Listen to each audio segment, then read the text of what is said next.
দেশের সার্বিক অবস্থা অত্যন্ত আমার কাছে একটা রাজনৈতিক কর্মী হিসেবে মনে হচ্ছে সরকারের দ্বারাই কি নির্বাচন বানচাল হয় কি এই বিষয়গুলো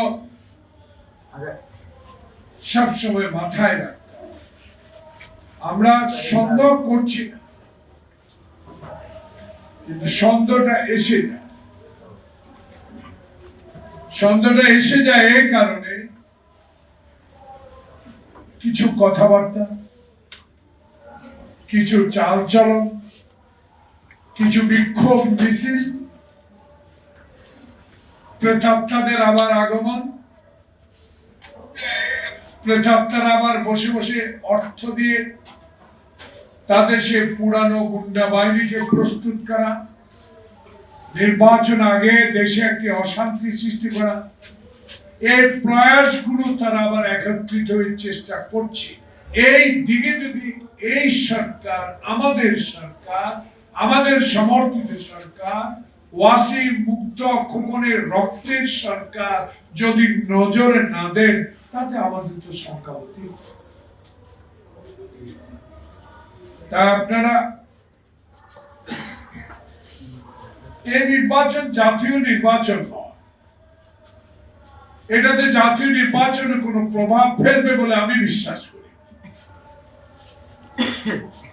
বাংলাদেশের ইতিহাসে এমন এক ব্যক্তি, যে ব্যক্তিটির নাম পাথরে ভেঙে হাসিনা শেষ করতে দিয়েছে, বাংলাদেশের মানুষের মণিকোঠায়, মনের মধ্যে জিয়াউর রহমান, তার আদর্শ, তার দল যেভাবে এখনো আমাদের মনে টিকে আছে, এই দল কোনদিনও, আমার বিশ্বাস, কারণ শহীদ জিয়া এমন একটি ব্যক্তি ক্ষমতার চেয়ে দেশকে এত ভালোবাসতেন, যে দেশে 1971 সালে আগে আলোচনার নামে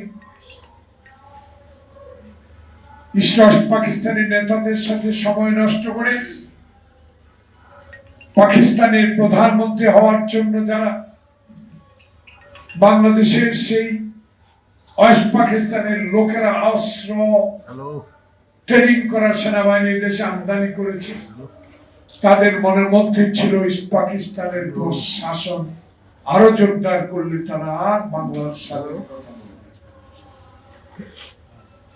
সেদিন সময় জ্ঞাপন করে 1971 সালে সেই যেভাবে ওয়েস্ট পাকিস্তান আর্মিরা ঝাঁপিয়ে পড়েছিল, সেদিন আমাদের নেতাই দুর্দান্ত সাহস চট্টগ্রাম বেতার কেন্দ্র থেকে বাংলাদেশের স্বাধীনতা ঘোষণা করেছে। পৃথিবী বাংলাদেশে যতদিন থাকবে ততদিনই নামটাও থাকবে, কারণ অহংকারে ছিল না, দুর্নীতি ছিল না, বিশ্বের দরবারে একজন গ্রহণযোগ্য রাষ্ট্রপতি হিসাবে পৃথিবীর সেই বড় বড় নেতাদের কাছেও গ্রহণযোগ্য উঠেছিল।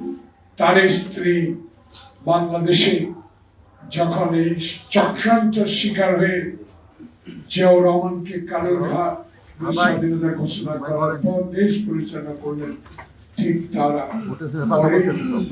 চট্টগ্রাম সার্কিট হত্যা করলেন। হাল ধরল কে?